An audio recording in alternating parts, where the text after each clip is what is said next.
છાલ સાયણાની છાલ એટલે આ ઘઉં જો આટલો સાયણો હલવો જોઈએ. આથી ઓછો હલતો હોય તો તમારો માંડવીનો સાયણો છલકાય એટલે પછી તમે એમ કે અહીં પટ્ટી રાખો તો એનો કોઈ મતલબ નહીં.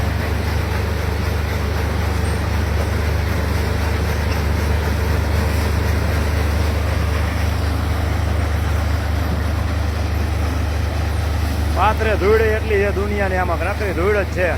જ્યાં જોઈને ત્યાં ધૂળના ઢગલા, કાંઈ ઢગલો થાય, હેઠે ઢગલો થાય, ટાયર ખોરતું જાય, આ રીતના ઢગલા થતા જાય. જો આમ આ ઝીણો, અહીંયા બધી જાડો, ઓલા ઝીણું,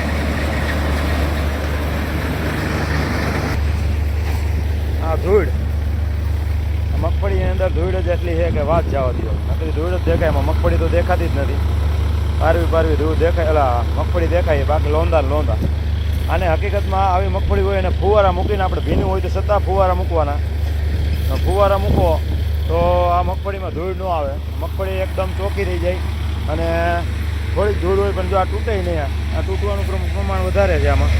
કેમ કે આ કડક જમીન થઈ ગઈ હોય ત્યારે ઉપાડતા હોય, એટલે કડક જમીનને ફુવારાનું પાણી ખાલી બે આંગર જ પલાળવાની હોય, જેથી પલાળો ને આ ધૂળ પણ ન આવે અને માણસને ધોવી પણ ન પડે. આ ધોવામાં પણ ગરમ તમારી પુરાઈ જાય એટલી ધૂળ ચાલે કરે.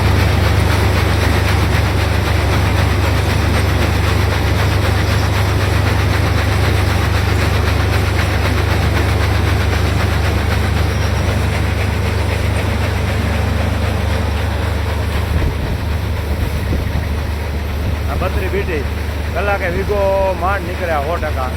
કેમ કે આમાં ધૂળ જ એટલી અને વલ એટલું ઠલવા જાજી વાર જવું જોઈએ. અને ધૂળે એટલી એટલે ખાનું ધૂળનું ભરાઈ જાય. છોકરો ભલે મારો દીકરો કાંઈ ના રાખે. હવે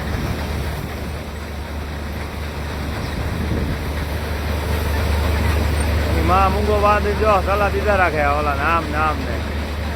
હા બસ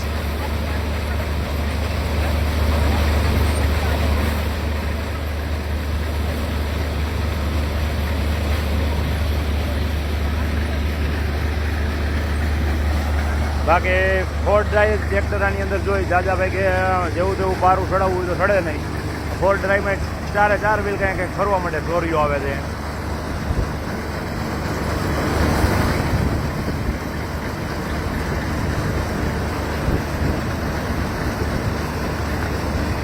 છોકરાને પણ વેકેશન પડ્યું લાઈને ચડાવી દીધું ઉપર.